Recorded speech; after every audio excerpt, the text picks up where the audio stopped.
Nama Kombes Budi Herdi Susianto, mantan Kapolres Metro Jakarta Selatan, kembali disorot. Jika sebelumnya dirinya dicopot dari jabatan dan sempat dipatsuskan, kini dirinya kembali memegang jabatan yang membuatnya kerap keluar bertemu mitra. Diketahui, Kombes Budi menjadi perhatian setelah carut-marut penanganan kasus pembunuhan Brigadir Yosua Huta Barat alias Brigadir J yang dikaitkan dengan Irjen Verdi Sambo.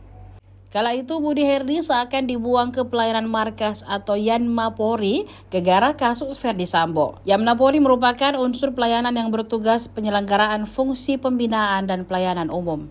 Kini Kombes Budi sudah mulai tampil di berbagai acara. Ia adalah Ketua Yayasan Bakti Alumni Wirasatya.